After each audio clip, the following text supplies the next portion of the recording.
Hi అండి, welcome to art gallery.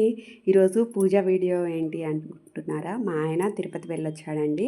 So ఈరోజు మనం ప్రసాదంగా పొంగలి ఎలా చేసుకోవాలో చూసేద్దాము.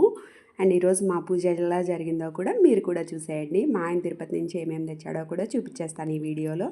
మిస్ అవ్వకుండా లాస్ట్ వరకు చూడండి, మంచి రెసిపీ చూపిస్తాను. ముందుగా నేను ఇక్కడ ప్రసాదం కోసం చేస్తున్నా కాబట్టి గిన్నెను బాగా వాష్ చేసుకుని చూపిస్తున్న విధంగా పసుపు రాసుకుని బొట్లు పెట్టుకోవాలి. మీ ఇష్టం, మీరు ఏ గిన్నెలో అయినా చేసుకోవచ్చు. కాకపోతే స్టీల్ అయితే ఏమవుతుందంటే తొందరగా అడుగంటేస్తుంది. మనం పాలతో చేస్తున్నాం కాబట్టి అడుగు మందంగా ఉన్న గిన్నె తీసుకుంటే బాగుంటుంది. నేను ఇక్కడ ఇత్తడి గిన్నె తీసుకున్నాను. నేను ప్రసాదం కోసమని మేము ఇంతకుముందు విజయవాడలో ఉన్నప్పుడు తీసుకున్నాను ఈ గిన్నె. మినిమం 1/2 kg రైస్ అయితే ఉడుకుతుంది ఈజీగా. నేను ఇక్కడ 1 లీటర్ పాలైతే తీసుకుంటున్నాను. పాలు పోసుకుని స్టవ్ మీద పెట్టుకుని బాగా బాయిల్ అవ్వనివ్వాలి. పాలు పొంగు రావాలన్నమాట. నేను ఇక్కడ గీక్ చూపిస్తున్నా కదా, అదేం కాదండి, గిన్నెదన్నమాట. మళ్ళీ ఏదన్నా ఉందనుకుంటారని అలా చూపిస్తున్నాను. ఇంకా ఇక్కడ బియ్యం వచ్చేసి నిన్ననే, అంటే ఊరెళ్ళే ముందు మా ఆయన తీసుకొచ్చి పెట్టెళ్ళారనమాట. అత్తయ్య వాళ్ళు పంపిస్తారు బియ్యం. సో నవత ట్రాన్స్పోర్ట్లో వేసి పంపిస్తారు.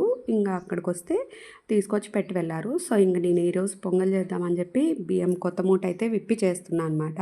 మామూలుగా ఇంతకుముందు యూజ్ చేసుకునే బియ్యం కొన్ని ఉన్నాయి, కానీ ఇది ఎంతైనా నిండు మూట కదా, అందుకని చెప్పి ఇట్లనే ఇది ఓపెన్ చేసి చేస్తున్నాను అనమాట. ఈ బియ్యంలోకి కొన్ని కందిపప్పు. ఈ రెసిపీ పూర్తిగా నా స్టైల్లో నేను చేసే విధంగా చూపిస్తున్నా అండి. మీరు కావాలంటే మీకున్న దాంట్లో, ఇప్పుడు సపోజ్ కందిపప్పు లేకపోతే పచ్చిశనగపప్పు, ఇట్లా ఆల్టర్నేట్గా చూస్ చేసుకోవచ్చు.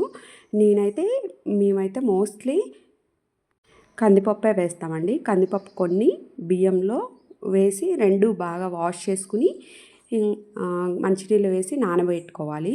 పాలు పొంగొచ్చేలోపు ఇవి నానతాయి. అండ్ ఈలోపు సగ్గుబియ్యం కూడా ఒక గ్లాస్లో కొన్ని వేసుకుని నీళ్ళు పోసుకుని నానబెట్టుకోవాలి. పాలు బాగా మరిగిన తర్వాత నానబెట్టుకున్న సగ్గుబియ్యాన్ని ఆ పాలల్లో వేసి ఉడకనియాలన్నమాట. మనం నానబెట్టుకున్నాం కాబట్టి పాలు మరిగేలోపు కొంచెం సేపు నానినా కూడా సగ్గుబియ్యం తొందరగా ఉడుకుతాయి. డైరెక్ట్ వేసే కన్నా ఇది బెస్ట్ ఆప్షన్ అనమాట. మీకు టైం కూడా సేవ్ అవుతుంది. ఈ సగ్గుబియ్యం బాగా ఉడకాలి. మళ్ళీ మనం బియ్యం వేసిన తర్వాత ఉడకవన్నమాట. సో ఇక్కడే బాగా ఉడికిన తర్వాత మనం నానబెట్టుకున్న కందిపప్పు బియ్యం ఉన్నాయి కదా, అవి వేసుకోవాలి. సగ్గుబియ్యం కూడా మీ ఆప్షన్ అండి, నేనైతే వేస్తాను. ఉంటే వేసుకోవచ్చు, లేదంటే స్కిప్ చేయొచ్చు. ఇలా బియ్యం కందిపప్పు అన్నీ వేసుకుని ఒకసారి బాగా కలుపుకుని, ఇంకా మూత ఏం అవసరం లేదండి, మూత పెడితే పొంగిపోతాయి అన్నమాట. సో అందుకని ఈ రెసిపీ అంతా స్టార్టింగ్ నుంచి ఎండింగ్ వరకు మూత పెట్టకుండానే కుక్ చేసుకోవాలి మనం. ఇలాగ ఒకసారి బాగా కలుపుకున్న తర్వాత ఉడకనివ్వాలి. ఈ రెసిపీకి మా బియ్యం అన్నం మనం డైలీ వండుకుంటాం కదా అన్నం, దానికన్నా ఇంకొంచెం మెత్తగా అవ్వాలన్నమాట. మెత్తగా అయ్యేంత వరకు ఉడకబెట్టుకోవాలి.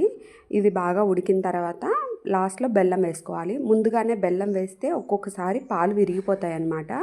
అందుకని చెప్పి లాస్ట్లో వేసుకోవాలి. బెల్లం వేసుకున్న తర్వాత 2 minutes అంతే, ఎక్కువసేపు ఇంకా స్టవ్ ఆన్లో ఉంచకూడదు. స్టవ్ ఆఫ్ చేసేసుకోవాలి వెంటనే. ఆ హీట్కే బెల్లం అనేది కరిగిపోతుంది.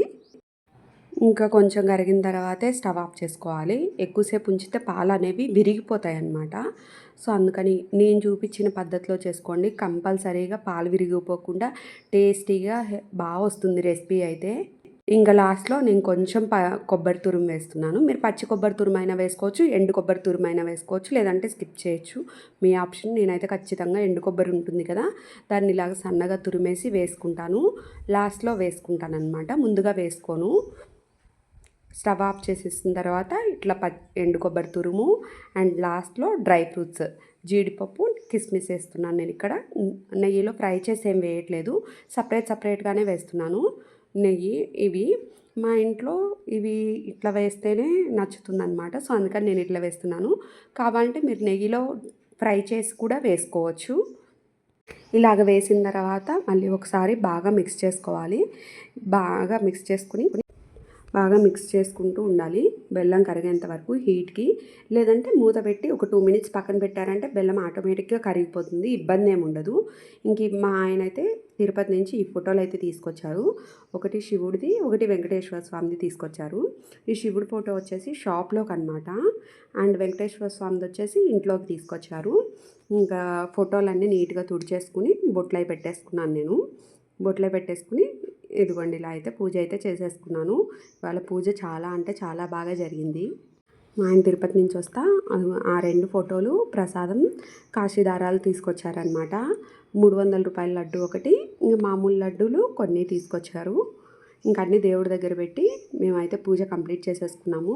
చూసారా పూజ అయితే ఎంత బాగా జరిగిందో. ఇంక ఇంటి దగ్గర పూసిన మందారాలు వాటితోనే చేసుకున్నాను. ఇవాళ బుధవారం కదా, అందుకని తులసి ఆకులు కూడా పెట్టానన్నమాట.